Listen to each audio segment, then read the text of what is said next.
This episode is sponsored by Battlefoam.com, now with new lower shipping prices. A world of hideous nightmares awaits in Kingdom Death Monster.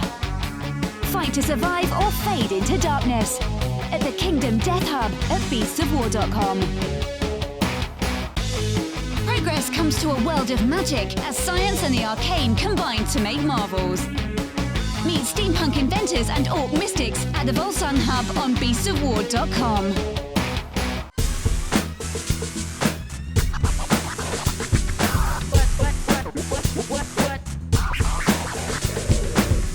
Hello, everybody, and welcome to the Weekender, where the awesome Warren is just amazing and totally awesome, and just amazing and awesome, and the other two aren't bad either. You're right, Justin! You're right! Thank you, Justin. That was very kind of you. Welcome to the Weekender, folks. This is the show all about gaming that you must watch, lying in bed, in your jammies, and if you win something, you get to do the jammy dance. You forgot the cup of tea. This morning, I am joined by Ben, grooving on the screen, and Sam in the chair. Grooving in the chair. And you will notice... Yeah. I have so much space over here. My little balding idiot friend is not here this morning. Do you want to know why? It's because he's in there recording Star Wars stuff just as we speak. So he's in there with Jerry the Wookiee, getting some Star Wars stuff on. So I am without Ming, but I have these two guys instead. And a finger puppet. And of course, whenever things get really interesting, Justin will make an appearance, won't you, Justin? I certainly will. You amazing guy, Warren. You're awesome. So you are totally awesome. Thank you, Justin. I think I'm going to enjoy this episode. Right. This week's prize, we are giving away a Test of Honor Sohae Monk Blister Pack. So if you want to be in with a chance of winning that, stay tuned towards the end of the show when we'll go through. They are awesome. We have a packed show because we have 3 guests on the show this week. We have BattleSystem in, where Colin is talking about Core Space, the amazing sci-fi game that if you ever wanted to feel what it was like to be Han Solo or the dudes out of Firefly, this Core Space is the game for you. It is beautiful. It is highly interactive. And just wait to see it. It's amazing. And there's a really good opportunity for you to jump in on the late pledge manager at the moment, which is about to close. But if you want to jump in, now is your chance. We have Warlord Games on. We do indeed. Taking us through a bit of Test of Honor. Yeah. And then we have the amazing guys from Two Fat Lardies on to talk about What a Tanker. So, that game was a laugh. Yeah. We have a jam-packed show. This week on beastsofwar.com, we've had a second edition DreadBall week has been playing, and we've had three big prizes. So if you want to get in with a chance of winning them, just come on over to beastsofwar.com and comment on the posts. We'll be picking 3 winners at random. And there's three massive basic starter prizes for 3 winners. Should be sure to check out the Let's Plays. John and myself got in, and we had an absolute blast with DreadBall second edition. Yeah, it's a great game. It's a great game. In other news, UK Games Expo have released their Hall Plans. Yes, they have. I believe we can have a quick look at those. We can indeed. Yeah? Here it is. Ben, it's looking absolutely jam-packed.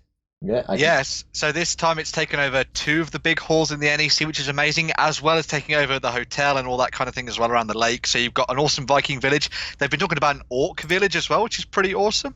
And I think we might have talked about that on one of the shows before. An orc village? Yeah, there's like some orc village stuff going on, which is kind of awesome. So in previous years, we've seen some orcs walking around in cool masks and things, especially around the hotel. So I think maybe we're going to see some orcs in like their own little settlement this time, which would be very cool. Yeah. But we'll wait for we'll wait and see on that one anyway.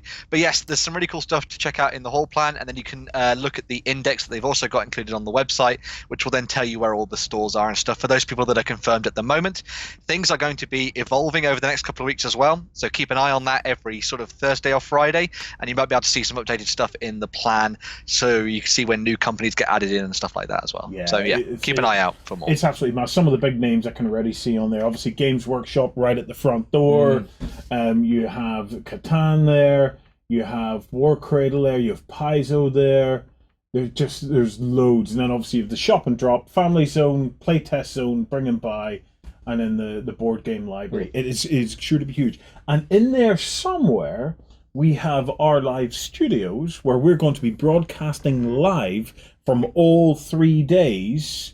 We're going to be broadcasting live on the Friday, the Saturday, and the Sunday, bringing you all the game developers to come in and talk about their games and show off what they've brought to UK Games Expo. I cannot wait. This is my first UK Games Expo, and I am chomping at the bit to get started with this. It's going to be an absolutely stunning event. So if you haven't already booked your tickets for UK Games Expo at the Birmingham NEC, I suggest you do.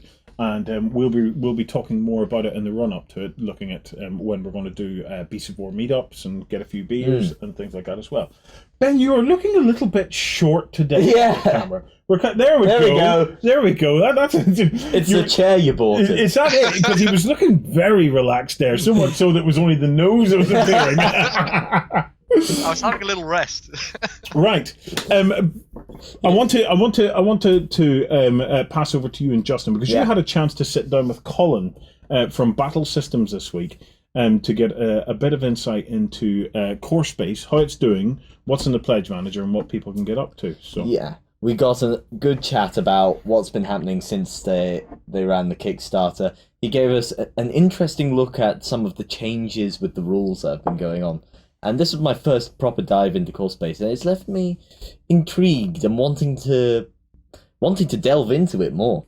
Awesome. Yeah. Well, if you want to watch that, all you have to do is just wait until after we tell you about some of the awesome hubs on Beasts of War. Isn't that right, Awesome Warren?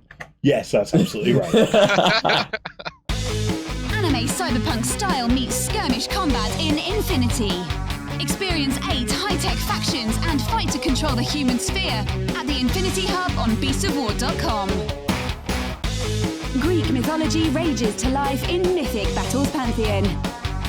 Become a god and command heroes and monsters in a battle for Olympus at beastofwar.com. Hello everybody, I am in the studio with Sam and Colin, who you may know from BattleSystems and the game Core Space. So, Colin, we've got you in today to actually get a bit of an update on how things are going. Now that the Kickstarter is over, you are now in full production mode. But the first thing to ask for anybody who maybe missed the Kickstarter is, can you give us a very quick synopsis on what Core Space is? Okay, so Core Space is at the heart of Core Space. It's a science fiction, sci-fi miniature skirmish game. But of course, we're BattleSystems, so it's fully set up on its full 3D scenery. And you take control of 2 crews, or as many as you want, really. Now the Kickstarter's done, there's quite a few crews. But you take control of these crews, and it's your mission just to survive in a really harsh galaxy. So you're going to be going on missions. You're going to have to kind of try and find some salvage. You're going to be equipping yourself with your weapons, upgrading your characters, and between missions you're going to be trading equipment and buying new thing and hiring crew, and then you're going to take it back in as well. So you're jobbing traders, and you're in this universe. It's already a tough universe, but in addition to that, there's this alien threat. Of course, there has to be, because it's a sci-fi game. The Purge, who are coming in, and they are basically wreaking havoc on the galaxy, slowly but surely taking it over. And so you've got those guys to contend with as well. Sounds very cool. Yeah, one of my favourite things about the game is the crews, the player characters, actually don't have to fight each other at all. You can play through a game being really nice, just looting everything you can. Yeah, but that's not going to happen, is it? There always gets to that tipping point in the games that myself and Colin played, where it's just like, oh, you just found a really nice shiny gun. I kind of want that nice shiny gun.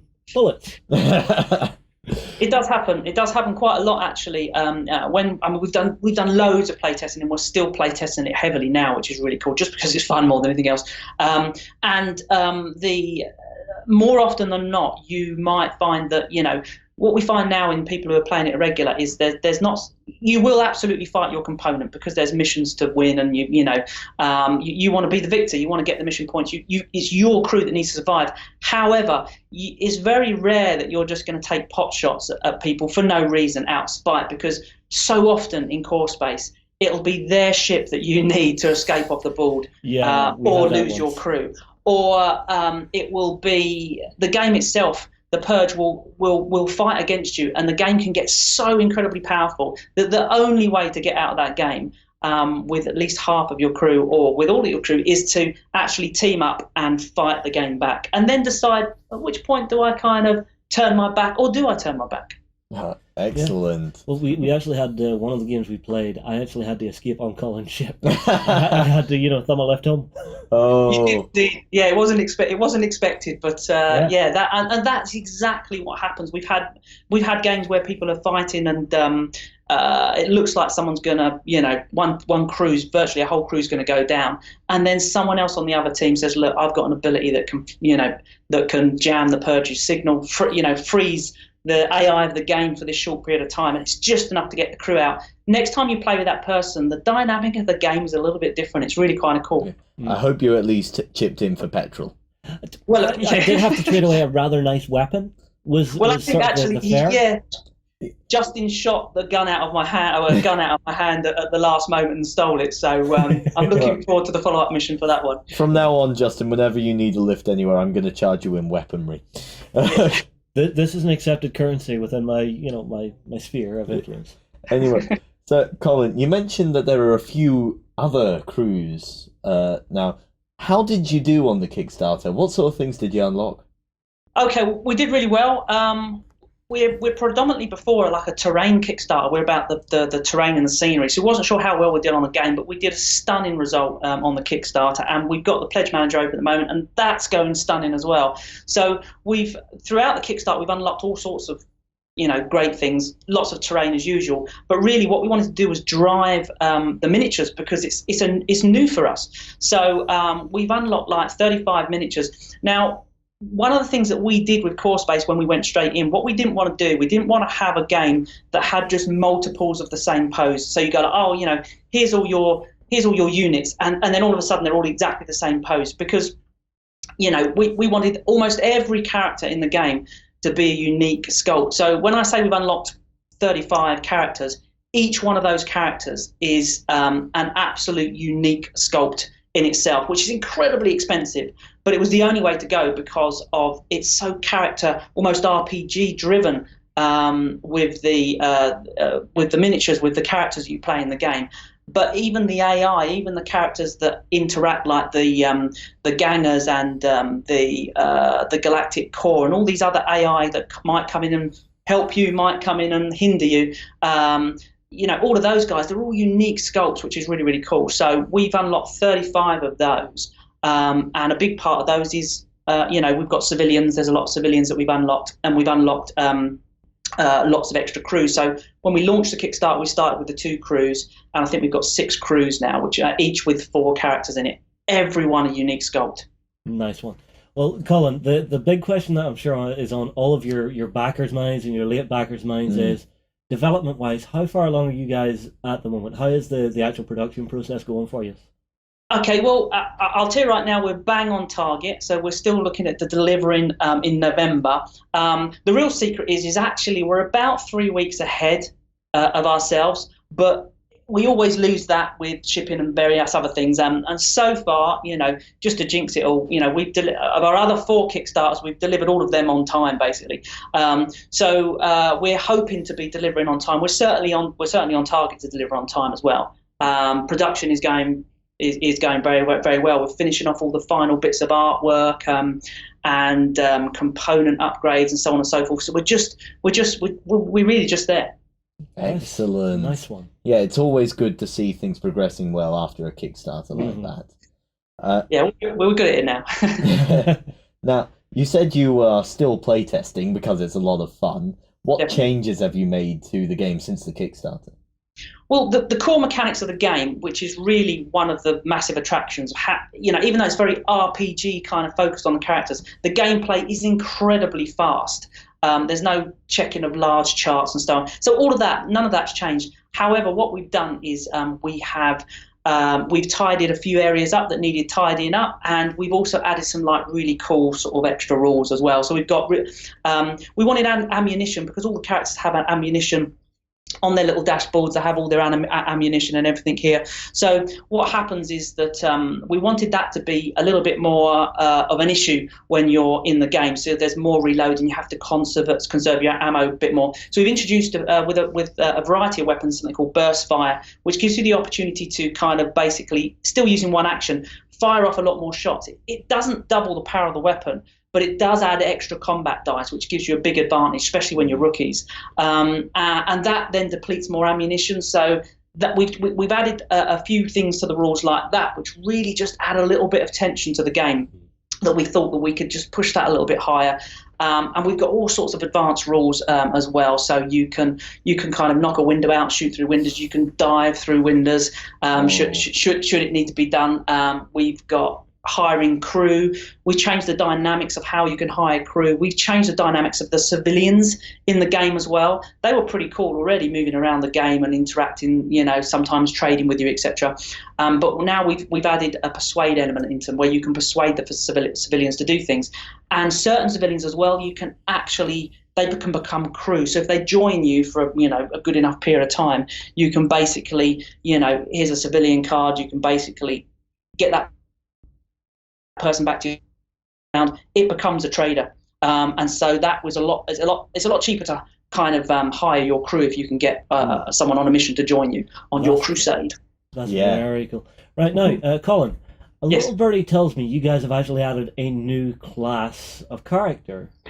Yes, in fact, we kind of added two. So basically, one of the characters that we brought into the game was a character called Mac, who is a character that I designed when I was 16. I'm now 44, I don't mind saying, and for a graphic novel. Now, he never made it really in the graphic novel, but he made it in the core space universe, this character called Mac. So when we brought this character in, Mac, we thought to ourselves, okay, so we want to be able to represent the fact that he's a machine. And the class cards, every character has their own cool little class. So when you pick your character, you get to put on your class board, and you've got hunter class, soldier class, crew, you've got techs, and so on and so forth. We wanted something for machine, so we've produced a machine class, and those skills are very unique to the machine class. So you've got various things like overdrive, skill sets, and you've got things like reroute that allows them to kind of interact with machinery and themselves in a certain way.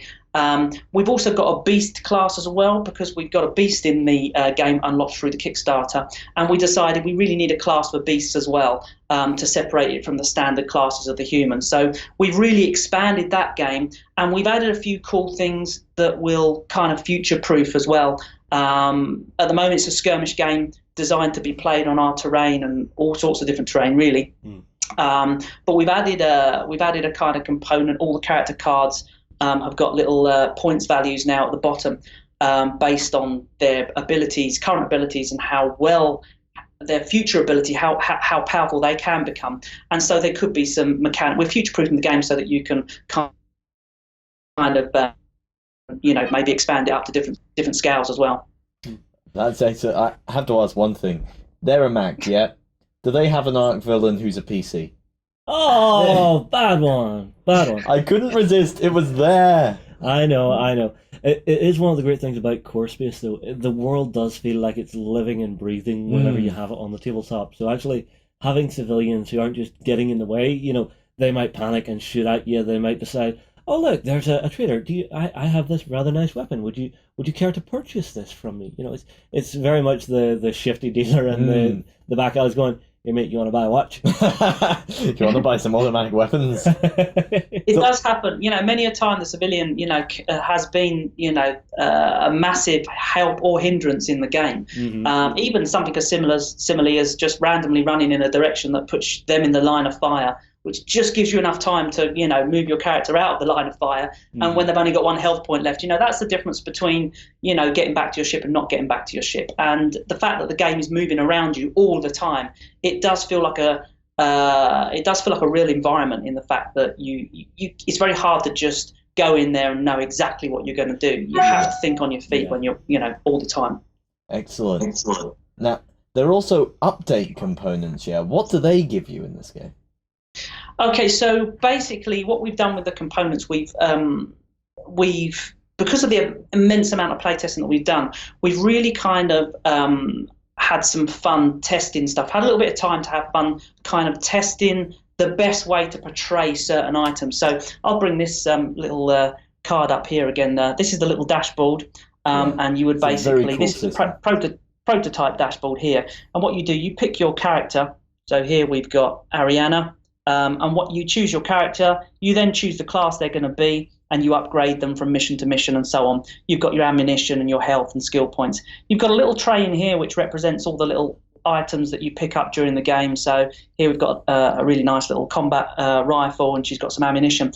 One of the things we've got is armor as well. So normally you'd find armor and you'd pop that in your little case like that, and she's got armor. But what we've done, we've decided that with armor, we've added an area to the card here. So when they're not wearing armor, you can see here that Ariana's got an extra move ability. So she has the ability when she's not weighed down to move around a little bit. But when she picks up armor, you can actually remove this and she loses that attribute.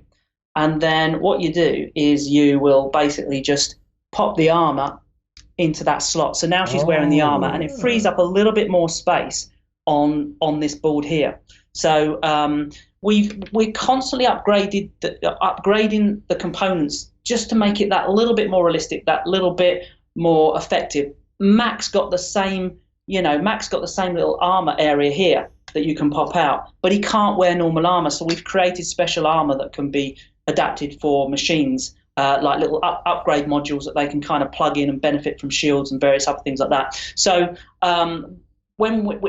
whenever we're playing, we're doing a little test, and as long as it doesn't hurt the mechanics of the game, as long as it adds something without taking something away, we're spending just a little bit more time and saying, you know what, this belongs here. Let's not wait till 1.5 of the game before we try to kind of, add something cool in. Let's do it now so that we hit the ground running with everything exactly as it needs to be. I do like the idea of having the armor slot on your character card, because whenever you're playing through the game, that little track where you can actually put weapons and gear and stuff, it fills up quick. Yeah. And then you're rummaging through boxes going, oh, do I want to drop my med kit or my pistol for this new rifle? Exactly. It's one of the aspects. Yeah, absolutely. It's one of the aspects of the game that really make you have to think and choose what you're going to take. And we thought very carefully before we added the armor slot, because it does increase that, but we didn't want it to affect the game. It doesn't. You still have some massive choices to make as far as what you take and what you leave behind. And it's only added, so it's absolutely in there to stay. Yeah. Okay, final question then, Colin. So you've mentioned very quickly that the Pledge Manager is up and running. So final two things that I would really like to know. How long is the Pledge Manager going to be running? What dates? And what are we looking at for delivery date-wise for everybody who pledged? Okay, so at the moment, the pledge tracker was due to finish literally in a couple of days. Now, we're going to extend that a little bit further, and we're probably, we're trying to keep it open to at least the 5th of April. Excellent. If we can, we'll leave it open even further. So just watch this space. If you're thinking about sort of jumping in, you're still getting all the free stretch goals that you would have got on the Kickstarter. So it's absolutely cracking value. We're getting a lot of people jumping in who missed the Kickstarter. So if you're thinking, I wouldn't mind trying a bit of core space, then now is the time. Certainly within the next few days to jump on and jump in. Sounds good to me. I'm gonna have to check it out some more. It's a game I think you would really, really like, Sam. Now, Colin, delivery date, what are we looking at? Okay, on the Kickstarter we said November. We're still on target for November. That's for the backers on the Kickstarter and the backers that come in for the pre-order on the Pledge Manager now. So if you're only just joining now, you're going to get it delivered along with everybody else. Nice. Then once that's all done, we're probably looking around Christmas or just into the new year before it's available to everybody else. So with us, there's normally sort of a month or so in between before we make it available everywhere else. Before you hit retail. Well, Colin, thank you very much for coming in. Thank you very much for updating us. I'm sure you have backers out there who are watching this, just biting their hands, going, "When can I get my minis? When can I get my game?" Well, now you know. Yeah, it's on its way. Well, it's well underway anyway. All right, well, Colin, thank you very much. Everybody, if you have any questions for Colin about Core Space, about the game, the mechanics, the Kickstarter itself, feel free to pop them in the comments below. I'm sure, Colin, you'll probably be keeping an eye on them. We'll move on here. We'll see you again soon. Hi, I'm Will Hungerford, organized play developer at PrivateerPress.com, and I'm basically in miniatures Valhalla right in here, and you're watching The Weekender at BeastOfWar.com. I cannot wait to get a go at this game. It's just, especially with that terrain. Well, it just. If you want to take another look at the terrain, we can get a quick look over the Pledge Manager here. You just see here we've got some of the terrain sets. Yeah. I wonder if we can get a closer look in. The frontier. We can eventually. Just look at that. That is just crazy. You talk about something where you just totally immerse yourself in it. I love it. It's games. Two of the standout tabletop games for me at the moment, that fit a similar category, are the Fabled Realms game from Foreground, because it has all of the terrain there to bring it to life. Yeah. And Core Space from BattleSystems, because it has all the terrain there just to bring it to life. Now, the other game that you are, of course, very passionate about at the moment is Star Wars Legion. Yes. And it's because I'm having to make the terrain to bring it all to life. So it's all with the terrain with Warren. Tomorrow on Backstage, I'm going to be doing a little bit more on my Star Wars Legion. Tomorrow on Backstage, I'm doing a comparison of Millennium Falcons. Okay? I'm doing a bit of movie magic, okay? Because in the movies, and it's an interesting but little known fact, that the Millennium Falcon is bigger on the inside than it is on the outside. It's a TARDIS. It is a TARDIS. Now they've wiggledy jiggled about with it over the years to try and fix that. Wiggity jiggity bouted about it. What the hell kind of word is that? It's awesome. You're right, Justin. Wiggity jiggity about is an awesome word. This is going to get old. This thing is far too but much be ready. So, but they jiggled about with it to make it fit. But in reality, in the early days of it, the inside of the Millennium Falcon was actually too big for the exterior of the ship.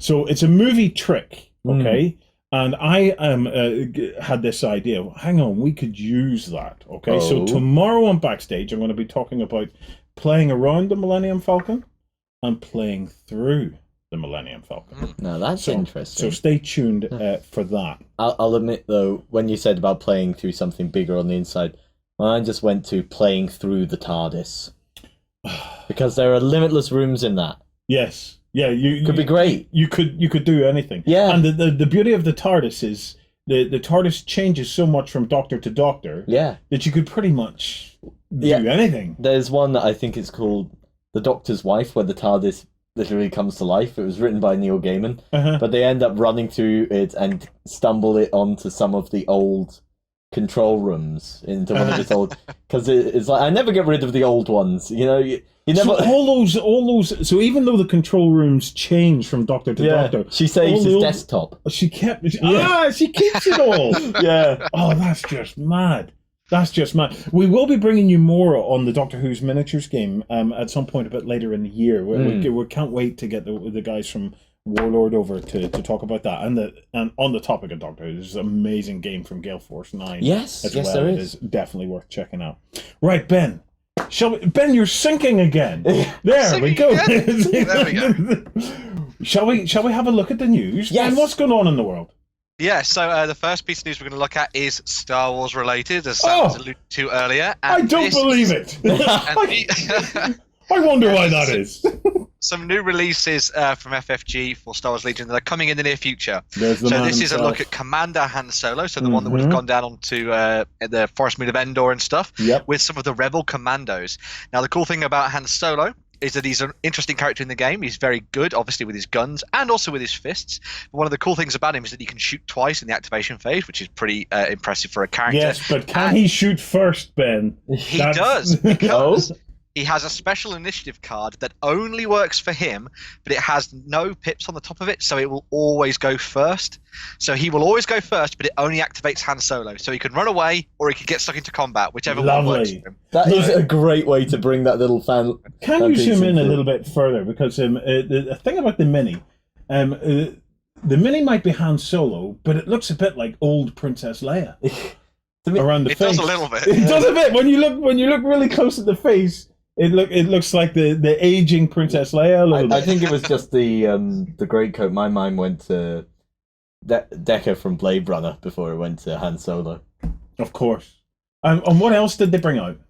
So the other thing they previewed was the Rebel Commandos. Now, these are like the specialists that you're going to be able to use for the Rebel forces. Oh, yes. They can either be fielded as a full squad, armed with some incredibly high-powered lasers, or you can split them up into specialist groups to form like sniper teams. Mm-hmm. So if you're playing something that's very, very scenario-focused, maybe taking out commanders and objective bases like that, you can use them in that sense. They can also be armed with special equipment, so you can give them explosives and mines, so they can take out vehicles too, which is pretty awesome. So you can have them running up behind ATSTs, like throwing satchel charges on the back of them and blowing them up, which is very cool. Yeah. So yeah, that's the guys that Han Solo is going to be leading into battle. It did bring up an interesting question, because what are they going to do for the specialists to go alongside the Empire? Are we going to see them looking towards Rogue One and doing like Death Troopers, for example, to work alongside the Stormtroopers? Death Troopers would be very cool. Death Troopers would be very, very cool. The beauty of it is they have so many options open to them. One of the great things about this box, Ben, is it has a Mon Calamari in it. It does, yeah. So that can mean only one thing. It's a trap! I love the Mon Calamari, and I've been waxing lyrical about where we can go in this. You know, I want to see a Wookiee army. I want to see a Mon Calamari army, because most of the Mon Calamari we have seen in the movies have been on the cliff, on their own battle cruisers and stuff. So seeing one down in the thick of the battle, brilliant. Absolutely love it. Great. Just goes to show just how diverse the Rebel force was. Yes, yeah. It is great. I'm kind of kicking myself that Justin is in there and not me. I want to be in there this morning playing all of that. Great stuff from Star Wars Legion. Moving on, we have some Conflict 47, Ben, yeah?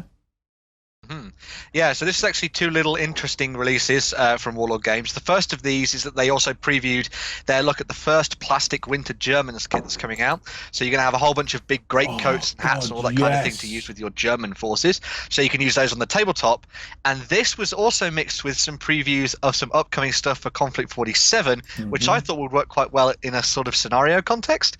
So they've also created some werebear creatures for the Soviets in Conflict 47, and I thought you could play out a really awesome sort of dog soldiers style scenario on the tabletop. Yes. So you have the German soldiers going through the town in like the winter of Russia, trying to get to their base or whatever, and then they get attacked by werebears all around them and ambushed and stuff, and then you have a little scenario played out in some houses and all that kind of thing.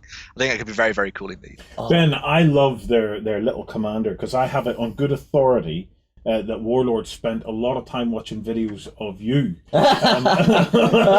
as they modelled that guy and his beard, and I think it's a very faithful representation, man. It is very good. It's scraggly beard, yes. Well, it's I love that. Every time I see the World War II 28mm stuff, I'm still thinking about my King Kong game. I want to do some King Kong, and that is a really nice release there. I love the little commander. He's just so cross. He's just so angry. Well, wouldn't you be cross? I mean, every time he shapeshifts, think of how much new clothing he has to buy. Do you know what I would do with them? No, anybody that knows me is going to know exactly where I'm going with this. Okay, so go back to the winter guys, right? Sorry, Ben. So if you go up there. Yeah. Right, so we have the winter German infantry, right? Is the bears Soviets? Yes, Soviets, yeah. So, right, scroll back down to the bears now. I want to see if there's anything on the bears that actually give them away as Soviets. If there's any markings. Yeah, there is on the shoulder sickle pads. And the star. Okay, if I could get the stars off the armbands or the shoulder pads, I'd paint them white and do them as polar bears. Oh yeah. Yeah, I think I would go down the route of actually doing them as a couple of polar bears, because everybody knows that the polar bears are the scariest of all the bears. Oh, definitely. Okay, next up, away. we had the Sohae. Is that how pronounced it? Sohae. Sohae has been released. They're the warrior monks of Test of Honor. We'll show you a quick picture of them here, but we actually had the guys in the studio with us this week. So, yeah, why don't we cut over to them and let them talk us through it. Hey guys, I'm joined by Charlie from Warlord Games, and we're going to have a quick talk about some new stuff for Test of Honor. Yes, indeed. Yeah. Indeed. Now, obviously, I love Japanese history and all things Japan. Did you spend in Japan? 2 years. 2 years. 2 years. Lovely. Lovely. Yeah.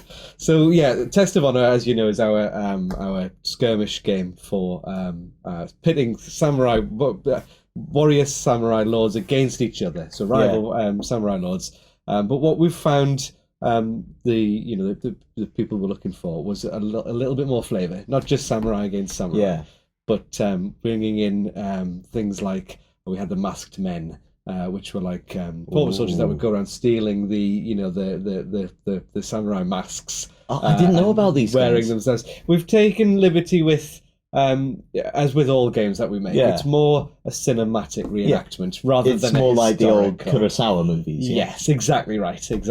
Yeah. So your Jimbo, Seven Samurai, all those. Yeah. And Andy will be very pleased that you said that. Andy wrote the rules with Graham.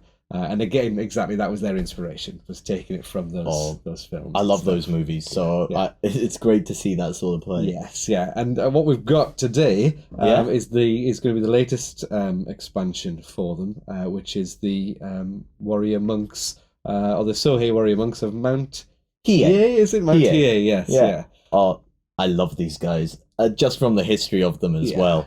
So let's take a look at one or two then. Let's take this archer here. Packed with character as well. Yeah, let's take a look. Look at him. He is great. Yeah, it's lovely sculpt. Yeah. Who sculpted these? I unfortunately couldn't tell you. That's not something I've come along with the information for. But they were painted in the studio, in house. And yeah, they're with a lot of the Test of Honor stuff. We've had some fantastic artists sculpt them from outside of the studio. Let's get a few more of the archers in here. Look at these. I have a lot of friends who practiced Kyudo in Japan. Awesome. The archery martial art, and just from the little I know, the stances are perfect. And you'll notice sort of between the three of the archers there, the difference in what they're wearing. Yeah. So the warrior monks were a lot of them were peasants that have taken to a form of sort of Buddhism or something along those lines. But some of them did wear the samurai armor, which obviously our chap sort of knelt down there. Just this guy here in his If we clear the other guys out there. In his full armor there. Yeah, but still with his beads. Still with his beads, still with the robes underneath. So the bottom robes would generally be like a white robe, and then they'd cover themselves with like either a sand or an ochre sort of robes, which is where the orange and sandy colours come into it. So obviously, limited dyeing and stuff like that. But, of course, yes. Yeah, that's why they all follow a fairly similar sort of colour palette that we've put them together in here. So you've got the three archers there. I think it's nice to show the iconic naginata. Am I right? Yeah, the naginata was their most famous weapon. Yeah. Oh, look at him! And you're right; they do make a very good change from the more standard samurai models. Exactly. Yes. Yeah. Yeah. If we bring in some of the other guys, here's another one in samurai armor, who's Naginata doesn't quite fit on the camera, unfortunately. It well aloft, so yeah, it's quite a good, lovely scale as well. It's sort of quite big, chunky, heroic figures. The painting is very good. Painter did a good job on Yeah, these. we're blessed with some fantastic studio painters. So. And another And one. then the final Naginata, we it's go just this clearly- way, there we are. And There that's he is. I love that pose. He's got somebody down, Yeah. surrender or die, so to speak, or he's about to initiate that killing blow to somebody that he's knocked down. And it's lovely because part of the game, you do have the ability to knock somebody down, knock them prone, and it is, I think, that really symbolises that move, as it were, to sort of knock somebody back, knock them down, and he's still standing over them, waiting to sort of push that advantage and surrender or that is the thing. These historically, these monks meant business. They did, yeah. So they weren't what you and I this day and age would think of a monk as. Yeah. These guys took. I think I'm right in saying they took over a whole province and held it by themselves during the Sengoku Jidai. Yeah, and it was a siege of 20,000 men over 11 years. Yes. Oda Nobunaga attacked one of their fortresses, and it lasted a while. Impregnable, yes, yeah. So and these guys, so they held a lot of power, they held a lot of sway, but they were quite nomadic. So they would have their main temple, but then subsidiary temples up to in their hundreds that were attached to the one temple. So they did take over quite a lot of land as they pulled in more and more peasants into that sort of and pushing that Buddhism religion and way of living, way of life. And then we're finally, I think it's worth showing the character in the box, which is our abbot. Yep, I believe, and not an abbot in the same sense of we would imagine in this day and age. This guy's totting his naginata, and is we decided on. I think it's a wakizashi. I'm not very well up on weapon terms, but I think that's a wakizashi. Oh, there's just so much character to these sculpts as well. Yeah. And it is a fantastic range, and again, just with that face shroud. And they're very mysterious, but the colours are very still quite royal and regal, which is nice. I actually think this guy here is my favourite. Yeah, maybe it's just the colour scheme making him stand out so much. And of course, there were different sects of warrior monks, so you can have different. Yes, yeah. And the idea with testimony, so you do in the box, you'll get cards for the monks. Totting the bows, cards for the monks totting the naginata, and then you get your character card. So you can take him as a hero, or if you wanted to, you could just take your standard hero card and say that this chap that is the character model is in fact the leader of a different warrior monk clan. There's nothing stopping you from for having that sort of adding that bit of your own flavour to your little sort of war band. So the plays fits in perfectly with the way the game plays, but just gives you that different character rather than the ones that we've already got. Ninjas being the last release that we had, followed by the monks, and then we've got at least another 2 major expansions for it coming later this year. You don't want to give us any hints, do you? I'd love to. Yeah, they keep. We'll work on him, guys. We'll work on him. Well, there's nobody else here to tell me I can't. Yeah. So the first wave or the next wave is going to be very centric on the female. Characters and female. Yes, there were some major female warrior figures, samurai and so on and so forth. So that will be the next one. What was her name? There was one particular woman, samurai, very skilled with the naginata. If you know who she was, please drop it in the comments below. Definitely, yeah. And then just to tease the one of the other sets is think Waco and think sort of pirates. And you're going right down the right avenue. And again, each of these Japanese history, pirates. I'm sold. Yeah, exactly. There you go. And there's going to be, again, Sarissa's been knocking out the park with the scenery for Test of Honor, and they continue to do so with the temple complex they've put together for the warrior monks.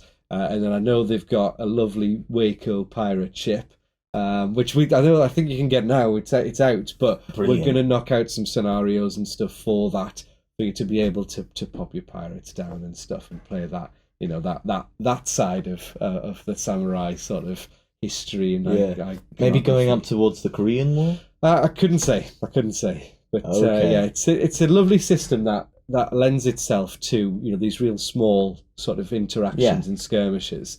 And you can. I'm just thinking right now of the scenes from Yojimbo where the one samurai is fighting off all these thugs. Yeah. And that's what it's about. It's about that your samurai hero and his two, number twos or one number two, depending on how you want to set your force up. Really push your paupers and your peasants forwards, and then go in and clean up the rest of the bigger threats and your opponents. The traditional way of warfare. Yes. Yeah. Okay. Well, thanks very much. It's been a pleasure. Thank you. Yeah. I am really excited about these guys, and even more about what else is coming up for Test of Honor. So hopefully we'll get to see more of that in the coming months. Yeah, certainly before the end of the year is the plan. So yeah. Excellent. Okay. Thanks again, Charlie, and we will see you all in the next one. Cheers. I love these guys. Yeah. Yeah. The history of the Sohae monks, the monks of Mount Hiei, are fascinating. These are the guys who ground Oda Nobunaga to a halt. Who? Oda Nobunaga. Older Nobunaga. Yes? That's the name of a goblin. Nobunaga. Next Goblin War Chief I run. Older Nobunaga. Love that. Yeah, okay. So, what did they do to poor older Nobunaga? Well, hold it together, Sam. I'm trying, Warren. I'm trying. These guys were just. You've completely derailed me. He's defeated, Warren. You're awesome. Yes, Justin. I know, man. I know. No, seriously. Right. Yeah. Firstly, let me get his name right. What is his name? Oda Nobunaga. Nobunaga. Oda Nobunaga. Yeah. Okay. He's the one who was pretty much responsible for the fact that we have a country called Japan rather than lots of different states. Right. Okay, so he was a unifier then. Yeah, him, Toyotomi Hideyoshi, and Tokugawa Ieyasu. Uh-huh. Yeah. So how does he relate then to these guys? Well, he besieged them at one point. I think it was for about 11 years. Their mountain temple, he besieged them. It's the longest siege in Japanese history. Mm-hmm. And then when he ended up, he was pulled away by fighting with some other rival clans. Yeah. And then when he found himself going up another sect of warrior monks, he just went, nope, not again. I'm just setting fire to the mountain. Oh, he just burned the whole mountain down? Yeah. Pretty much. It's a tactic. It is a tactic. It's like if you're that or you're facing 11 years of siege. Yeah. It's like, what you going to do? It's Sun Tzu probably has a couple of ideas on it, but if we scroll down through the page there to have a look at some of the others, Ben, what do you know about these guys? I know that they come with some really cool scenario stuff mixed in with the box, and I know that a lot of people have been talking on sort of the Warlord Games website and stuff about how you can play these guys. I had a really fascinating idea based around the idea of ninjas and stuff, which I thought was pretty cool. I know one of the big things is the idea of the monks holding off against ninja attacks and all that kind of thing. It's a fascinating range, the Test of Honor one, actually, in terms of what you can see as the whole. We'll take a look at it a bit later, obviously, but the thing about this that I really liked is that they've got so many cool models from so many different ranges and factions and all kind of things, and the color schemes that they go into, especially what you see here with the yellow scheme for the Sohae monks here, is just awesome because you get to see almost this side of pageantry and almost a stoic articism to everything they do, which I thought was really nice. So yeah, some cool stuff coming out from these guys, and I do very much like these. Although I think Sam thinks that he may be going for the monks. I think if he was going to get into Test of Honor, so yeah. I may have to. I just love those guys so much. If you're interested in the history of them, I would recommend a YouTube show called Extra History did a good piece on the Sengoku Jidai. Yeah, so, cool. What does Justin think about them there? Well, the thing is, you guys have been so eloquent about it. Justin, what's your thoughts on them? I think they're great! And I think you're great too, Warren! Thank you, Justin. Master of eloquence right there. Oh. Poetry dripping from his lips. He will never take another weekender off, I promise. We have some treats for the Dungeons and Dragons fans out there as well this week. Yeah, so this was some news that came out sort of earlier in the week, and it's all about a book that's coming out in October. Now, this is a book for Dungeons and Dragons fans who particularly like the artwork side of the hobby, and this is a book called Art and Arcana. It's coming out in October of this year, and it's a massive hardback tome that comes with artwork from the very, very beginnings of Dungeons and Dragons all the way up to the present day. They've looked into the players' handbooks, the monster manuals, the DM's guides, all the different source books that have ever been out there for Dungeons and Dragons across everything from back in the TSR days all the way up to now, to pick out all the most amazing pieces of artwork for you to share. So when it comes to coffee table books, this is pretty much the only one you will need if you're a fantasy fan, I think. Yeah. And the big thing for me with this is that I've always loved going through like monster manuals and coming up with cool ideas for scenarios and encounters and campaigns. This could potentially lay the seeds for a lot of campaigns for people that maybe haven't seen a lot of the stuff from the past sort of however many decades the game's been out. So maybe you look back at some of the artwork for the old stuff to do with Strahd and the Curse of Strahd and stuff, and use that in your stories going forward. Or maybe even just the look of certain characters could inform the way that you play a character now as well. So, okay, quick game for you then. Quick game for you, okay? Let's hear it. I'll start. Favorite artwork. It's a recent piece of artwork. It's of a beholder. Yeah. And the beholder is blue, and he's got the biggest, nastiest teeth and stuff. I think he's in the current edition.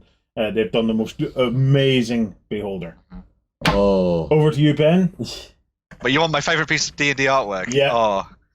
I really like the artwork that's on the back of the deluxe version of the DM's screen that you get for Dungeons & Dragons now, and it shows a red dragon coming down above a city about to burn it to the ground, and it looks absolutely amazing and really sets the scene for the whole idea behind the Tiamat campaign that they came out with for 5th edition. So yeah.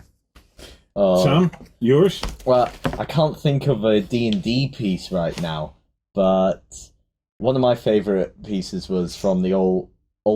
I collect the old Warhammer fantasy rulebooks because I love the art in them.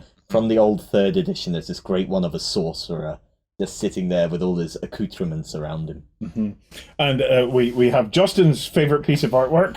Oh, it's gotta be this one, Warren! It's gotta be this one! So this is Justin's favorite art book ever. I'm expecting him to run through that. He's just going to get a twitch in the other room, run through this door. Careful, Justin. Don't be moving your head any further now. That's okay. Just leave it there. I love winding Justin up with this book.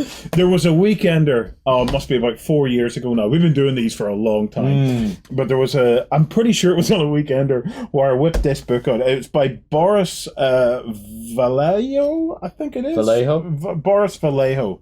Yeah. Renowned the world over for his fabulous cover illustrations, Vallejo now turns his considerable talents to erotic fantasy art. These new paintings, produced especially for this stunning volume, are so bold, so provocative, so long, so superb. They will challenge the mind as much as they arouse the emotions. Poor Justin, he freaks every time I whip this book out. And I said, come on, Justin, let's just hang out and look through this book together, man. It's evil, but now that I'm in full control of the little guy, I get him to look at anything he wants. He'll freak when you find out where your head was this week. Not a clipper in sight, dude. Okay, finally, on the topic of art, Joan of Arc is getting a comic book series. Yeah, so the team at Mythic Games have joined forces with DreadBall Brothers Publishing, and they're going to be creating a comic book series that will run over a number of different issues and be collected into graphic novels and things like that as well over throughout this year and into next year as well. They've got a all-female art team working behind the scenes on this game at the moment, and you can see the books, and you can see some of the test covers in the post that we put up to the AC. The other thing as well with this is that the guys behind this are actually very experienced in the world of comic books as well, so they've done stuff for Superman and the likes as well. And I think the guy that's doing some of the sort of art and sort of writing side of this as well helped with Stan Lee's How to Draw Comics book. So he's very much in the know about everything to do with the industry, and it's nice to see them expanding things out for Joan of Arc beyond just the game itself. So we're learning a lot more about the world, be it the historical side of things and the fantastical. Hopefully a little bit more towards the fantastical when it comes to the comic books, I must add. But yeah, it looks very cool indeed, and it certainly points towards some interesting things in the future for Mythic Games as well, because if they do more to do with the Time of Legends series, if they go towards a different era, for example, they can tell more stories in terms of the comic books. So that would be very cool indeed. And it's always nice to have something that's based around a product for you to get invested in, which I thought was a really cool idea. Yeah, so. yeah. Interesting. Well, is it interesting? Interesting as an all-female team. I suppose what's interesting about that is I'm looking forward to the day when that's not a selling point. Do you know what I mean? Yeah, when it's just accepted as everybody has a crack at it. But I think in this day and age, it's a great thing to do, especially for a character like Joan of Arc. Yes, yeah, she has become such an iconic figure. Yeah, and it's in an industry where more female perspective could unlock many doors for us. I think it's great. I think it's great, and I'm interested to see what comes off that. Right, I can't wait to read them. I think the art looks brilliant. If you're interested in tanks, and I know that many of you are, and John around? John? Yeah, he's not here. You just say the word tanks 3 times in a mirror, okay? We did a recording recently of a game called What a Tanker by Two Fat Lordies. Were you in on that? Yeah, recording? I was in on that one. I heard it was amazing fun. Yeah, they brought me in on that because they wanted to show how much fun it can be, even if you're not a tank fan. Oh, yeah, a tanker. Right, a tanker, yeah. Okay, so everybody else in the room was a tanker, but you weren't. Yep, as I've said, car with a gun on top. Okay, so, are you? Would you like to become a tanker at some point? The Cromwell was fast. Anyway, we had the guys in from Two Fat Lordies, and was it you and Justin sat Yeah, down with myself them? and Justin. Well, no, I wasn't in on the chat. I just in the game. Okay, right. Well, Justin sits down with them, and here's what they had to say. Hello everybody, I have been joined by Rich and Nick from Two Fat Lordies, and today we're going to be seeing what is the latest and greatest coming out of Two Fat Lordies. So, guys, welcome to the show. It's always a pleasure to have you across. So what have you guys been up to since we last saw you? Well, what a tanker. Indeed. Mm-hmm. And that's not a criticism. Nicholas, why don't you tell us about what we've been doing with What a Tanker? We've been working hard for the last year on What a Tanker, which was an idea that we came up with in Christmas of 2016, I think it was, and we spent the last 12 months turning that into our latest release. Whoa, 2016 through 2017, end of 2016. Through 2017, start 2018. Okay, you're on right. Yeah, that's right. So it's taken us a while to get there, but we've been spending that time putting the nuances in there. And of course, you always play test these things to death. So that goes through a system. And that's now out there, and we're taking orders for What a Tanker, which is hopefully a fast and fun-filled game of tank combat, World War II tank combat, that you can play in 28mm or 15mm or 10mm, whatever scale you have, and you don't need to buy new tanks, just use the ones you've already got. Well, it's the greatest challenge of any game designer is to actually create a simple game. Because I'm sure you probably looked at What a Tanker and went, oh, but what if we added that? Does it need that, though? That's absolutely right. You kind of think, okay, here's the basics. Yeah. And you think, we'll develop on this, we'll push this idea, we'll push that, we'll change this, we'll tweak this, we'll make it more clever. And then you get to the point where you think, actually, the original idea was nice and clean and tidy, and simplicity has a beauty all of its own, especially from a game design point of view. And you want to try and create a game which presents people with challenges which make them think. They've got to make decisions. That's the fun of a game. Do I drive down the road, or do I stop and aim and try and find? And that's exactly what we found that we had with the first version, if you like, of What a Tanker. And so adding on lots and lots of different layers of complexity seemed totally irrelevant, because the idea was that the game was already providing you with loads of decision making without doing that. So what we like to think is it's simple, but it's easy to learn but very difficult to master, and that's what gives games replayability. Well, it's doing one thing which I have wanted to see on the tabletop for a very, very long time. Now, one of our site members, the fabulous Oriskany, James Johnson from over in the States, he talks about the 5 levels of wargaming. So you have your operational level where you're playing like hex and counter games, you have massive armies moving, and it starts working its way down. And I think the lowest I've really seen him go is the squad level. This goes a level deeper again, to where you're just focusing on the actions of a single vehicle, managing that vehicle in the most basic sense of this game. I'm sure you can add more vehicles in. But I love the idea that it shows you the stresses that the crew's going under and the stresses that the vehicle's being put under. So I have had the chance to play this. Myself and Sam got a game with the guys on. Lots of fun. We played the Germans and, you and Sam played the Brits. Yeah, and you know, without any spoilers, you actually got the better of it at the end of the day. But the other side, you know, you say we go down to that base level. It's actually really, really more precise than that, because actually when you're engaged, there could be 4 tanks on the table, but my tank is engaged with the enemy tank. And actually what the other tanks are doing doesn't matter to me, because I'm locked on you as my target. Really and, focused. You know, only out the corner of my eye am I seeing what's going on elsewhere. And something really major has to happen for me to shift my attention away from you and onto my other target. Yeah, and having that narrow focus, it becomes resource management in a sense as well, because you're managing what your guys can do within a turn, and you know the way you have your mechanics set up for the actual start of the turn, where you can change who's going first and what people are doing can change just depending on the stresses and how many dice you can throw into your actions. It's really, really cleverly designed. I think one of the important things there as well is that once you somebody said to me, do you have rules in there for a radio net where all the tanks are talking to each other? And I said, well, actually, we thought about that and we wrote rules for it, and we thought, hold on a minute, while the guys are playing this game, they're having a conversation with each other, and that really reflects the real radio chatter that's going on. You know, for heaven's sake, that guy's over there, he's trying to take me on, draw his attention. Can you do something to help? We had that during our game. I turned to you and said, Rich, give me a hand. I'm dying here. And I said, no. You can do it. No. I said, I need tank support. His reply, you can do it. Yeah, that's right.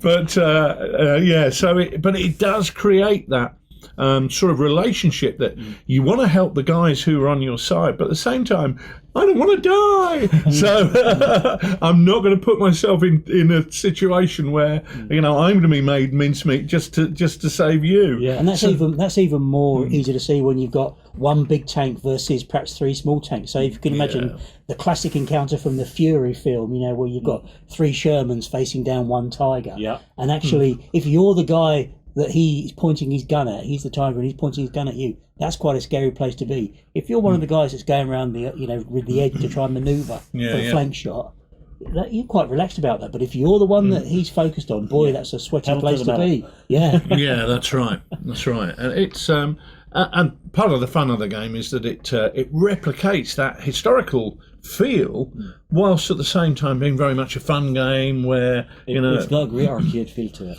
It really does, doesn't it? And it's funny actually, because one of the things that we've been getting a lot is some guys, running game shops saying, "Hey, we want to set up a ladder where people are playing this competitively, and are you interested in holding details centrally of how many kills people have got, and can they be made official?" And you think, well, I haven't really thought about that, but the whole premise of the game is that you start off with a tank crew in a starter level tank, and then you've got different grades of tanks. And as you become more and more experienced, you get extra bonus cards to reflect the fact your tank crew are becoming a bit savvier, a bit wiser, a bit more clever. And then you get to a point where you become an ace, and you get the opportunity to take the next tank up. Now, if you're in a Panzer IV and the next tank up is a Panther, you're kind of thinking, wow, a better gun, bit more armour. I need to learn how to run this. But you've got to learn how to run that tank again, or you can stay as an ace in a Panzer IV, which is going to give you lots of those bonus cards, but also incredible ability to control your hand of command dice and really shine on the table. But the concept of progressing through this career is something that's great for setting up some kind of competition with friends at a club, a dozen of you on a big table, let's say 10 foot by 6 foot, 6 of you on each side, and seeing who over the course of a weekend can get to become a tank ace, get those 5 kill rings. What a fantastic bit of fun for a club project. Well, this brings me to something we've been talking about in Backstages last while. So we have the Weekender show, the show we're on, and we also have our XLBS, which is a Backstage one, right? Yeah. But the discussion we've been having is slow grow leagues. And I think this game would be perfect for a slow grow league, because you can start out, everybody has the option of the first set of tanks. Yeah. So you do like a set, okay, here are the starting tanks for this number of people in the slow grow league, and here's the next set, but they're locked off until you get to it. Yeah. And you can have people playing over like 2, 3, 4 weeks, slowly building up to see who's gonna, stick with being an ace in the starter tank for maybe that bit longer. Are they gonna stay in the starter tank too long to where yes, you're an ace, but your tank's not good enough to do it no more. That's right. It'll be very fun. And that there's real decisions. When do I say, okay, I'll trade up. Now I'm ready to go. I'll trade up, because once you get 5 kills, you get an option to trade up to the next level. Once you get to 10 kills, you get an option to jump a level. But then, of course, you're starting again, and you've also got the situation that whilst you may get these bonus cards, they're not get out of jail free. Some people. Of them are handy for that. Some of them are handy, but they're not. But once you played them, you played them in that game, and you can still get a little rookie in a Sherman who's going to come along, and while you're focusing on his friend over there, he's going to drive around the outside and shoot you in the side armor, and that's the fact that. The mightiest ace can be taken down by, it's like David and Goliath, I guess. There's always that story that everybody likes, the little guy beating the big guy. Well, the Churchill in Tunisia.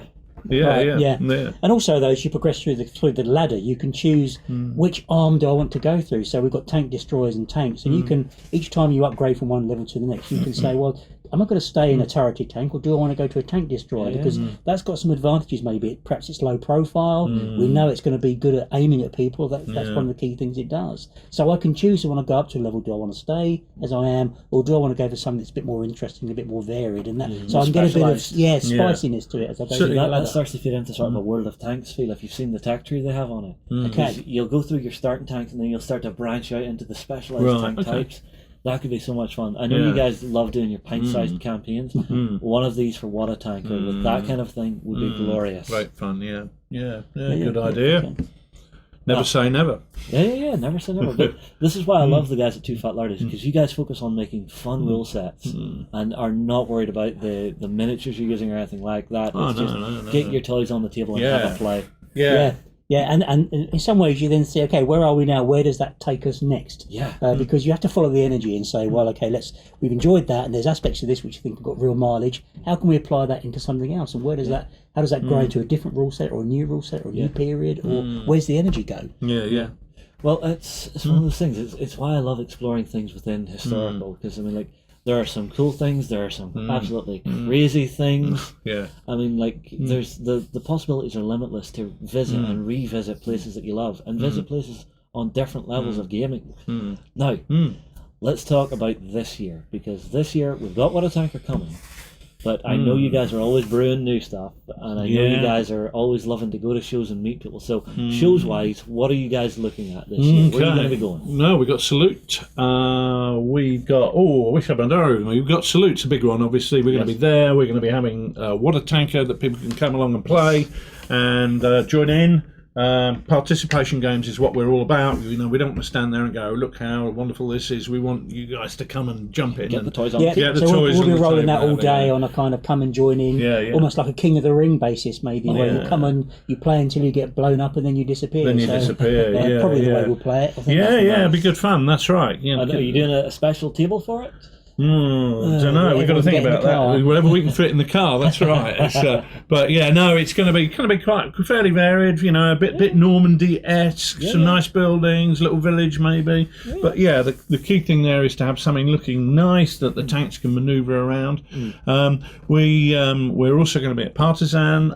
We're hoping to be at Colours at Newbury. We're going to be doing several Lardy days. I've been asked by Bristol Independent Gamers to go down there, and they want to kick off doing one of these What a Tanker competitions. So we're going to go down there for a weekend and run that. So that should be fun, and that will give us some great ideas as to how that's going to fit together. And maybe we can then coordinate things on a wider scale. But that should just be a jolly fun day. And we've got loads of other Lardy Games days coming up. We're up in Durham in a couple of weeks' time. We're up in Edinburgh, Evesham, all over the country, really. Well, if people are wanting to find out where these are, as soon as jump onto your Facebook page, or are they all listed there? Facebook page is great. Just ask the question. I mean, we tweet a lot, so get onto Twitter. There's Two Fat Lardies on Dozy Bugger, and we will respond. And invite us along. We'll come to you if we can, and if there's petrol in the car, of course, we can always see if we can get up to spread the love. This is me going to be twisting your arm a little bit. I want to hear a little bit about what you guys are planning for the rest of the year, because I know you guys are always got new stuff bubbling. Yeah, we one of the big projects this year is doing the Chain of Command handbooks, because we really want to get them broken down. What we did was, when we published Chain of Command, we put a lot of free army lists online. So you want to do, let's say, the Belgians in 1940. Here we go, here's one Belgian list. But that was just like an infantry platoon. What we've done now is we've developed that. So the first handbook is going to be the Blitzkrieg in the West in 1940. And that is going to be focusing on the French, the Belgians, the British, the Germans, the Danes, and we're going to be putting together like 8, 9, 10 different lists for each nation. So all different types of troops, all different variations of support lists. We've got some very theatre-specific rules to reflect what's happening in that period, like the fifth column. And we are going to be producing that along with a whole bunch of scenarios to go in that, and that's going to be the first of those. Then we're going to be running them out over the course of this year and next year. So that's kind of a big project for us there.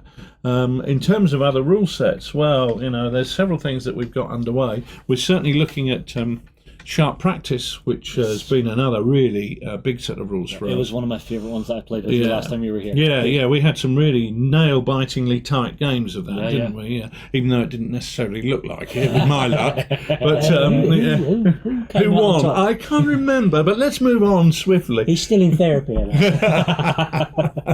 Yeah, so that's big. We're looking at producing a water-based supplement there for dealing with troops who, moving in boats and raft and landing, amphibious like Watch landing, on the Rhine kind of era? that sort of thing. Right. Taking it, any era, anything really. in boats, really. So anything about French Indian Wars, where you're moving guys around in canoes, or where you're cutting out small ships in harbour areas, that kind of thing, which kind of leads it into a bit of a piratey type atmosphere environment as well. I do love the flexibility of the rules that you guys make, because for the Chain of Command, you can use that all the way through the war. It does everything you want it to do. Sharp Practice, you can visit so many eras of history. I'm curious to see if you're going to be fit to do that with What a Tanker now. Because I would love to see you guys have a play with that. It was funny when we were recording the Let's Play in the studio here. I'm looking around at the wall at all those walkers and all those kind of grab tanks and whatever, and thinking, this would work, Well, if you did a sci-fi one, I would play that. If you did a fantasy one, I would play that. Well, of course, hedges are less of an obstacle if you're in a tank that's 4 feet off the ground, because you just hover above it. You could add something very simple, like, okay, this tank has some form of shield, this one has super heavy armor. And that shield maybe act as cover. Just one little extra line and you're done. Although I would love to see What a Tanker perhaps done in the naval warfare style. That could be a lot of fun. So, wow, that's remarkable. We were talking about that on the flight over here, and he was sketching it out and saying, "What about this?" As we got in the way of the nice lady with the trolley of drinks. She kept getting in the way, but I had on my phone there. Actually, we were thinking about how you could apply this to a naval war game setting, or an aircraft game. Yeah, absolutely. You were saying someone had suggested a name? Somebody suggested we did First World War version called What DR9? Probably, which was an interesting idea. Maybe. See, I'm going to be keeping an eye on you guys, because your rule systems are a lot of fun. I've fallen in love with Chain of Command, What a Tanker, and Sharp Practice. So I'm very curious to see where it goes in the future. Anyway, gentlemen, it has been a pleasure having you in the studio. Thanks very much. You're always welcome back whenever you have new games and new stuff to show off. Thank you. Everybody, tell you what, get your comments in below. How about we get some suggestions out there for where you would like to see the guys from Too Fat Lardy go in this within reason. Within reason. Keep it clean. They're hardly going to request a boutique model line from you guys. Well, we'll go anywhere, do anything. All right, everybody, get those comments in. We'll get back to the show. Humanity has been driven from Earth, but now it's time to take it back. Join the Reconquest and fight the Scourge on the Drop Zone Commander Hub at beastsofwar.com. From Viking halls to the cities of the future, terrain buffs will love our Foreground Hub. Watch gaming tables of all genres come to life at beastsofwar.com.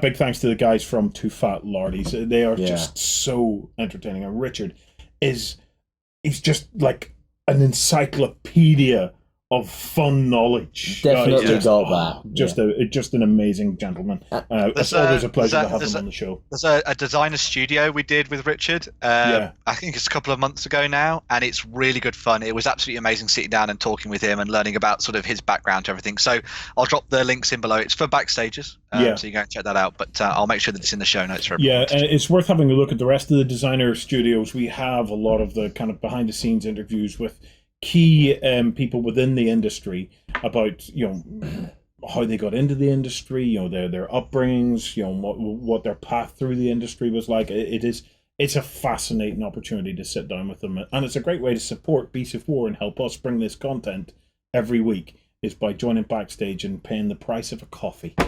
One coffee a month, and you get content 7 days a week in Backstage pretty much these days. So it's I think it's well worth signing up to. Yeah. Right. Kickstarters. A couple of Kickstarter updates. Yes. Firstly, it's the final day for Batman Gotham City Chronicles. It is indeed. So we just bring this up. It's been doing phenomenally well on the Kickstarter so far. Yeah. It's been great to see it. It's a stunning product. It is an absolutely just look stunning at that. product.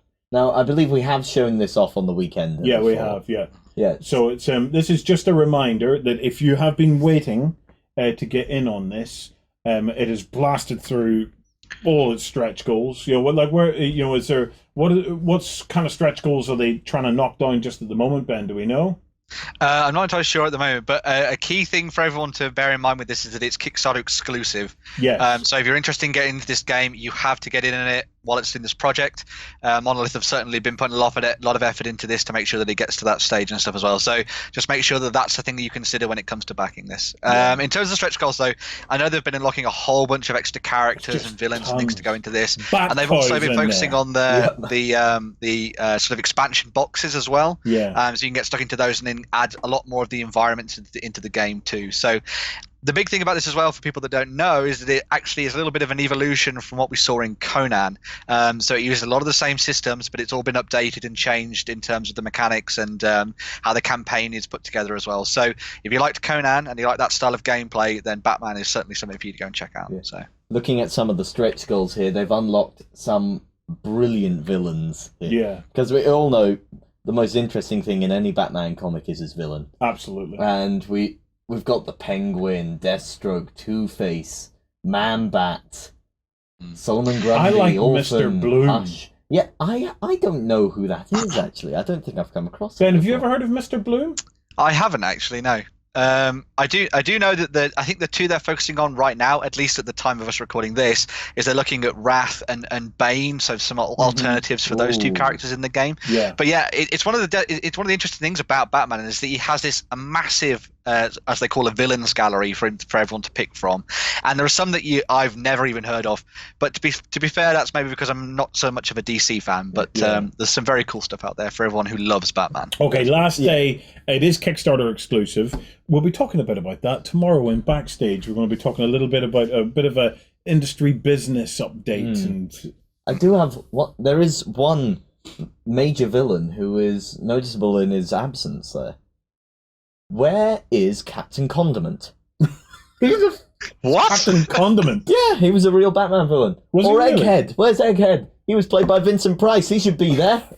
We will see. We will see. Maybe they'll unlock. Did they use Captain Condiment to dip bread like villains into the egg and stuff? Yeah, no?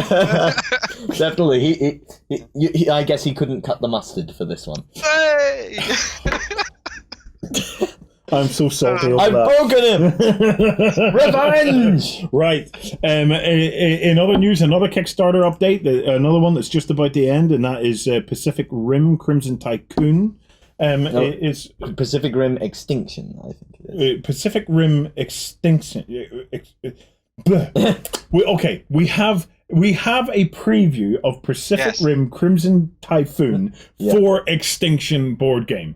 Yes. I called it out. Do we have it on the screen? We do now. Ben, bring us up to speed.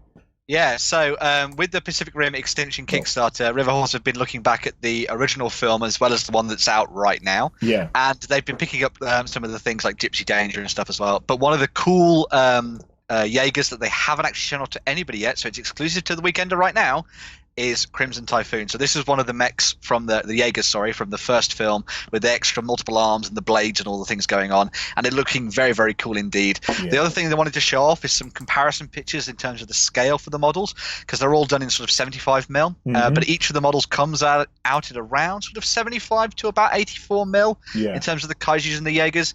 So if you're interested in this, you can go and check it out. There's some really cool gameplay videos that have been put up over on their Kickstarter page as well. I think Geek and Sundry have got involved in some parts too, which is very cool. But yeah, go and check it out. And as you see, there's some awesome looking Jaegers from some of the earlier films to get stuck into, as well as the new ones from the new film. So yeah, awesome stuff. Right, Ben, what is our first choice of Kickstarter this week? Cool. So the first Kickstarter we're going to be looking at is one that we've talked about in the news quite a bit, and it's called The Awful Orphanage, and this is by Workhouse Games. Now, this is a game that is for 1 to 6 players, and you play as a group of orphans that are trapped inside an orphanage run by the terrible Miss Prendergast, and she's doing all kinds of cultish things to try and bring strange creatures into the world, and using you as the experimental things as part of her experiment. Part of her rituals and stuff. You play as each of the different orphans, who all have their own cool powers, and you'll be going around, and the winner is the person who can eventually take down Mr. Prendergast. But the thing is, you're the only one who can win in that situation. So you have to go around and you have to find bits and pieces, you have to find weapons and all kinds of different items and spells and tomes and all kinds of things, and you can screw over your opponents and then get to the office at the end and kill Mr. Prendergast. However, they have also added in, because of community demand, both a solo mode, so you can play this game by yourself, and also a fully cooperative mode as well. So if you like the idea of playing this game but playing it as a group together, then you've got that option as well. All it requires is for you to use a different deck of cards that will also supply in the core game, and then you can get stuck in. They've done some really awesome stuff with this game. They've been really vocal with the community and talking about it. They've been adding in awesome models, like there was the Alice that was going to be only 24 hours. To get her at the start of the campaign, but they've added her in for free for everybody now, which is really cool. And they're working towards stretch goals now. They've been doing some live streams, which is really awesome as well. And you can actually download the rules for this at the moment and give it a look, and they would like feedback on that as well. So if you like the look of the game, you can go and download the rules, give them a read, feedback to the guys in the community, and hopefully we'll see this game on tables sort of next year. I think it's a really creepy looking game. I think that's a winner for Halloween, right? We should do a Halloween playthrough of it if we can. If it's out by one of the cool things as well, actually, thinking about it now, is talking about the creepy side of things. All the different tiles have really nice narrative elements built into them, so that in the artwork itself, you'll be able to see little stories being played out in the rooms and stuff. So you'll see like little items being laid on tables and stuff. The tiles themselves are also completely modular. So every time you put the game board together, it'll be very different, which really adds to the replayability of this, which I thought was really key. I love this. I can absolutely see a Halloween night party when you finally get all the kids to bed and they're finished vomiting everywhere, and then you get sit down, crack open a couple of nice bottles of red wine. Would have to be the black candles burning, and then you get to play as orphans trying to escape. I'd probably play the full cooperative mode. Maybe. I know I'm feeling a bit devilish actually around Halloween, so maybe it would be good to screw over my guests. You know? I think that's one of the great things about it, is that it can be as cooperative as you like, really. Yeah. But there is that end goal where there can be only one. Yeah. There can be only one surviving orphan. It's nice that they've put the options in. I think it's great. Anyway, the Awful Orphanage has about 20 days left to go. So if you wanna get in on that and have your own Halloween orphanage session, that's a good one to get into. I will say, Justin and myself had an interview with the guys behind it. I think back when I first came on board full time here. So we should put a link to the video in the show notes. Absolutely, absolutely. Let's do that, and we'll point you guys at that. Next up, this is a local company. I'm fairly certain this is a local company. This is Black Spindle Games, and they're running Morn Quest. Now, Ben, what can you tell me about it? Cool. So this is a game for 2 to 4 players. It's based in the world of Irish folklore, and it's all drawing from the books by Gary McKelleron. I think that's how you say his name. I may have got it wrong and butchered it. Sorry, everybody in Northern Ireland. but yeah, you play as the heroes from the books, going out to defeat monsters and defeat the nightmares, and then eventually the Shimmervor, which is the big bad at the very end of it. I think if I can step in now, I think it's probably pronounced Gary McAlaren. McAlaren. It'll be Macal, not McAlaren. It'll be McAlaren, I'm pretty sure. I just spotted my favourite Irish fairy. The Doulahan. The Doulahan? Yes. Now, is that like a headless horseman yes, kind of exactly, a character, is it? Exactly. Yeah. He's the one who comes to you when you die. Did you ever watch Darby O'Gill as a kid? I did. Oh, he's the guy that drives the coachman, the headless coachman. We've got Merrow, Changeling, Banshee. Oh, this is right up my street. Oh no, this is cool. Right up my street. If you guys have never seen it, right? There's a movie by Disney starring a young Sean Connery, and what I considered in my youth the most beautiful woman that ever lived, and I, for the life of me, cannot remember her name, but she was the actress that starred across from Sean Connery in that movie. My pretty Irish girl.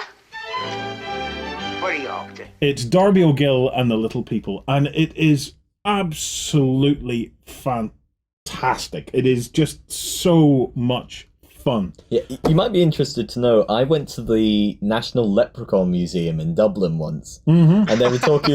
It's glorious. Can I just say? Yeah. I don't know if you did, but I ended up having an argument with them. Really? Yeah. But I'll talk about. Oh, it in a you've second. been there too. I've been there too. Yeah. And I ended up having an argument with them because they turned around and they said, "Oh, leprechauns, unlike what Disney said, they're actually like this, and this." And I turned around, "No. Take that back! Take that back right now!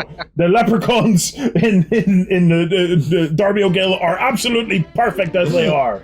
So I had a bit of a debate with them on the thing. I know we were debating mythical creatures, but they are real. I got let in on a discounted ticket because I used to work at the Giant's Causeway for a bit, and I started geeking out over Irish mythology with the girl at the ticket desk while I was waiting, and they went, "Okay, I'll let you in as a student." I went, "Okay." Happy days. Yeah. Did you enjoy it? I loved it. I absolutely loved it. Yeah, it's an interesting place, the Leprechaun Museum. But it's Irish mythology is such a core part of our culture, right? And it's maybe a little less so now. Certainly when I was a kid, I know that my grandfather and stuff would have talked at length, about leprechauns, and the big one was fairy tree. Yes, I mean, I know people who are very rational over here would not believe in fairies at all. Would they touch a fairy tree? No, nobody would touch a fairy tree. You do not touch a fairy tree. Where we lived as youngsters, there was the thing about the fairy tree. The fairy tree is often it'll never be that big. It'll be a small, black, wiry, horrible, ugly-looking tree. Yeah, not always, but they're usually a hawthorn tree on their own. Anyone that I've ever seen has been horrible and scary. And what you'll often find is it'll be in the most awkward place, and they will move a road or a footpath around it, right? Because where we lived as youngsters. We lived in a place called Westland Road, okay? And at the bottom of Westland Road, there was a footpath. Oh, did you have a fairy thorn? And then there was a fairy tree that they ended up building this loop of a footpath around the fairy tree because the story goes that my grandfather told me that they never to touch the fairy tree, not to go near it, and not to interfere with it, because it's very dangerous.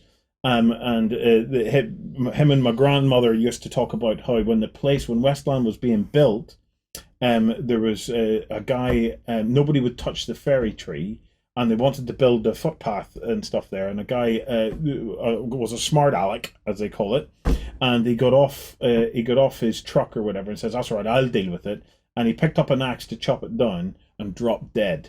Yeah. I can tell you another one. I was talking to some people at my writers group about this because I love writing about Irish mythology. A lot of my stories are based around it. And this woman told a story she'd heard in Ballymoney where a guy had gone to cut down a fairy thorn, and as he raised it, a lorry carrying tyres had gone round the corner nearby, and one had come off, crashed through the hedge, and near killed him. Wow. This stuff is real, folks. Don't touch This the stuff- fairy Don't thorns. touch a fairy tree. So let's go back to Mornquest. What else do we know about it, Ben? So it's got a very simple and easy to learn game mechanics based into it. You each play as different heroes who all have their own abilities. You go around the board and you go to different parts of the Nexus to try and find weapons and relics and all those kind of things and add them to your characters. And then you go and face off against the likes of the Bog Beans, the Nightmares, and the Shimmervor himself. The combat is all dice based, but it's one of the key things about this is that it's all based on the phases of the moon. So some of the different characters have different stats based on when you engage them in terms of the phases of the moon. So you have to tactically plan out when you're going to go and attack them, when you're going to stay away from them, how you're going to work it together as a team and stuff against the monsters. It's very cool. One of the big things about this, and we saw some of these models in person at Essen last year, they have some amazing character models for this, and they look brilliant when they're painted up as well. So maybe we'll drop that interview that we did with them at Essen as well, so you can learn a little bit more about the game there. So. Absolutely. Well, if you fancy getting in on that, Mornquest has about 12 days left. So well worth a visit. Right, prize time. So to keep you updated on competitions, remember we are giving away a massive Adepticon swag bag. Actually, we're giving away 2 massive Adepticon swag bags. To be in with a chance of winning that, go and check out our Adepticon live coverage, which is still on the homepage. Just bring it up there. On Beast of War. There's the swag bag. Yeah, go in there. It's in the post what's in it. It will blow your mind what is in that bag. Go and check it out. Put comments across because we'll be picking 2 random commenters, and next week we'll be announcing the winners of that. So you still have time to get your comments in to see if you be in with a chance of winning one of those. Last week we gave away, or we ran a competition for the Frontier Wargaming painting station. Yes. We were giving away a large painting station and a small painting station. Yeah. Ben, who won our big one? Ben? So the big winner. Yeah, Ben, who won our big one? Well, I won. Fantastic. Yeah. I'll do the jammy dance. No, anyway, so the large painting station went to Bob Moore, who said, I'd take either of the painting stations to paint up my Vikings that I'm going to be buying. Oh, very nice. Because he's going to build together a Viking raiding party that Ragnar Lothbrok will be leading. So very cool.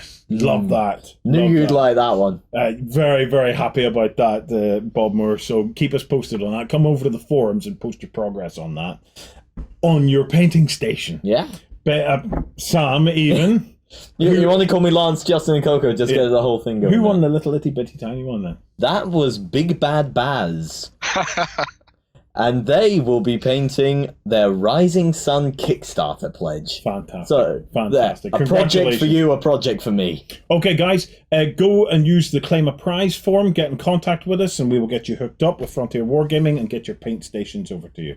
Right, this week we're giving away a Test of Honor Sohae Warrior Monks blister pack. To be in with a chance of winning that, all you have to do is design and describe your coolest Test of Honor scenario. So just describe what you think would be a cool scenario for Test of Honor. Have you got an example? Oh, well, of course, you have to have a ninja raid on a place. That is the old favourite standby. Like in, what was it, The Last Samurai? Yes. Where they're creeping over the house, get ready to attack them as they're watching a no play. Yeah. Yeah. There was, the other thing, another one that I loved, there was a fight scene. Was it in Crouching Tiger, Hidden Dragon? I don't know. I saw it on a flight years ago when I actually would have went onto a flight, and it was. I think it was. I'm almost certain it was a Korean movie. Well, but what they were doing, Tiger, Hidden Dragon is Chinese. Well, they were jumping through bamboo. That's Crouching. That sounds. Was like it? Crouching Yeah, Tiger, it was Hidden maybe Dragon. Crouching Tiger, Hidden Tiger, Crouching. White Tiger! So, whatever it was. But I would love to do a battle in through thick bamboo or something like that. I think that could be kind of cool. Especially if you put layers on the bamboo and they could climb the bamboo and then jump from point to point. Oh, wow. It'd be like a 3D chessboard, wouldn't it? I'm thinking... You've moved me off from Japanese to Chinese here. I'm just thinking like what was it? House of Flying Daggers, I think, had a great bamboo scene as well. I think that's the one that I was watching, possibly. Oh yeah? I think it was that one. whatever one it was, you've got to see it. Anyway, guys, thank you so much for joining us. A big thanks to Ben and to Sam, and of course to my little mate Justin. Oh, you're welcome, Warren. It's all because you're just so awesome. Thank you, Justin. He is never touching that again. Okay, guys, remember tomorrow morning over on beastofwar.com we have the backstage edition of the show where we're going to be showing a bit of behind the scenes of what's going on. I'm going to be talking about Millennium Falcons. We're going to be talking a little bit about some industry things that are happening and some changes and trends that we're seeing in the industry and where we think that might be headed. So yeah, if you want to try and help keep the project rolling, please do consider coming over and joining backstage. For the price of a coffee in a month, we do our best to keep you entertained. If we don't see you tomorrow, we'll see you next week. And until then, happy gaming. Go ahead and check out our other content on screen now. And be sure to check out beastofwar.com for the latest gaming news and gaming Let's Plays. And while you're at it, why not hit subscribe and remember to ding our dong. Go on, you know you want to click it. Go on.